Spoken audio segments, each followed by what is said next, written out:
It's a long-established best practice in iOS to include artwork relative to every single size the devices can offer. The problem with this in the past, though, it takes up quite a lot of space on the device, so you end up having to ship a product with less artwork, or what I normally do, don't include additional artwork and just get something that's a decent enough size that will fit all options. Now, even though this is the way that I've been doing it, it really isn't the proper way of doing it. It can create performance issues and numerous other problems. What's really cool in iOS 9 is they've included on-demand resources. Even though you're uploading all of the assets together, for each device that downloads your game, it will only grab the assets that it needs. This means the whole thing is a lot smaller. You thin out all those performance issues, and it's a lot better to have all the image assets in there. This creates some other questions though, because it's obviously going to take a lot of time and a lot of effort to resize every single image 5 or 6 times for every resolution. Let's take a look at exactly how many resolutions we have to worry about at the moment. In the course files for this video, there is one called Screencalcs. If you open that up, you'll see here a list of all the current devices supported by iOS 9 and the height of each device's screen when it is played in landscape mode. So if we use the standard iPad resolution as our default and call it factor 1, this is just showing what the difference is for each of the different resolutions. So if we take an object that is an example height of 120, so this might be your character or something else in the scene, this is the size it will need to be on all your other devices. Then it goes a step further when we look at Retina devices and the iPhone 6 Plus, which is at 3x resolution. So the iPad, there's still non-Retina iPads out there that support iOS 9 as well as Retina iPads. All the iPhones are in Retina now, and the iPhone 6 Plus, as I just mentioned, is in 3x. In the Mac, we're just using one single resolution here. This is the resolution that Apple recommend, but because Macs have a lot more grunt power as well, this is the only size you really need to offer up. Okay, so when we bring this information down into our device types and exactly what resolutions we need to support, this is what we get. Now if you have a look at the icon sizes, I've done a similar thing here. I've compared all the different sizes and worked out exactly what ratios you would need to batch generate the images you need for each of those resolutions. Okay, so why am I showing you all this? Because I have a present for you. This is a set of scripts I've written for Adobe Illustrator, and I believe they will also work for Photoshop. And what they do is they take all the items on your artboards and they treat them. If I open this one up for an example, you can see here that I've listed all of these device sizes and types, and I won't go into how this script works because it's outside of the scope of these lessons, but feel free to open them up and alter them in any way that you need to as well. Okay, so what are all these scripts? Let's go into some of the ways that you could use these scripts in Adobe Illustrator to really optimize the way that you handle your workflows. So first up, I'm going to create an icon for my games. So I'm making sure these are a size of 1024 by 1024. To use these scripts, it has to be in this size. Okay, so now I'm just going to quickly draw something using the pen tool. Let's say this is a Christmas game, so I'm just going to draw in a quick Christmas tree. Not very exciting, but this is my game logo. We're actually going to cover making game logos in a later lesson as well, so don't focus on this one too much, but this is how, if you're going to use Adobe Illustrator, you can quickly generate all your logos in one go.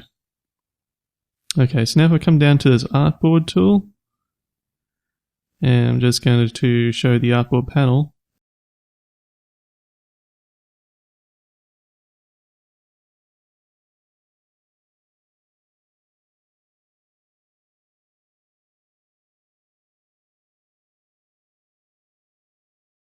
I'm just going to rename this to icon. Now if you take a look at the top right here, you'll notice that the width and height are both 1024. So this artboard is the entire size of our canvas. Now comes the cool part. We're going to come up to File and Scripts. Then from our Scripts folder, just going to select NN Export Icons. And then select the location where you would like your icon saved. I'm just going to use the same location.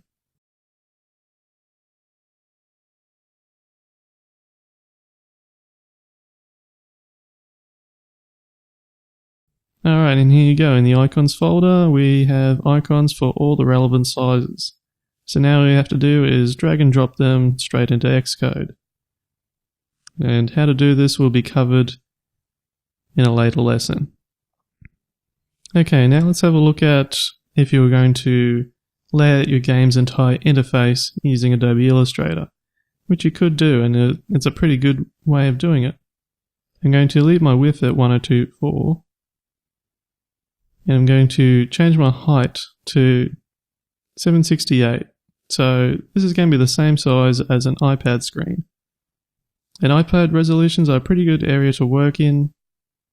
We're working in a vector environment, so scaling up and down isn't going to be too much of an issue.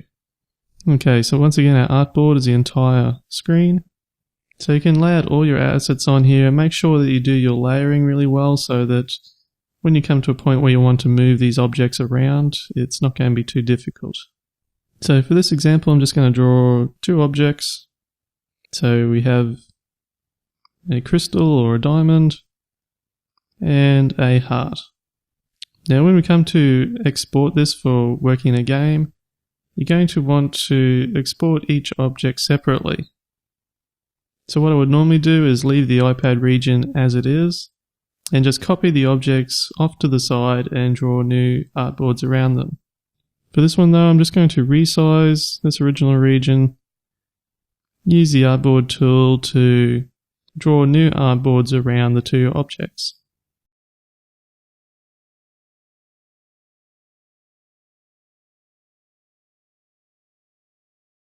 And of course give them relative names. These are the same names you're going to be using in your game to call out these objects.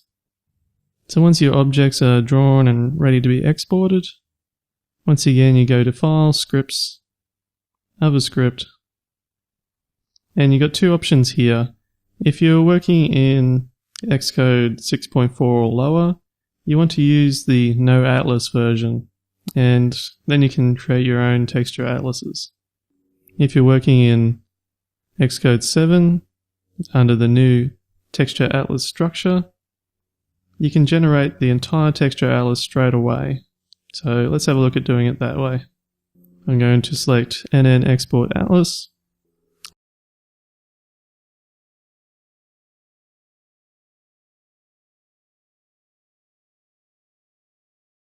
And here you can see we've got our XC Assets folder that contains a sprite atlas and a contents.json file. And the contents.json file has been generated for you in both of these. And now you can see the image sets as well. So our diamond and our heart are separate image sets. And the contents.json file will tell Xcode what they are meant for. So you can see here our diamond underscore iPad at 1x is for the iPad idiom and at a scale of 1x.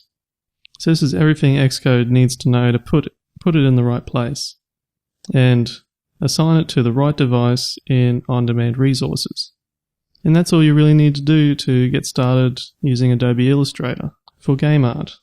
It'll take you a little while to refine your methods, and I highly recommend taking a couple of courses on Adobe Illustrator. There's a lot to learn, and all of that stuff is really outside of the scope of this lesson. But these three scripts will be a great starting point for preparing your artwork for Xcode. Feel free to modify them in any way you need to. You can easily add or remove resolutions as you need to. I will be continuing to keep them up to date as well.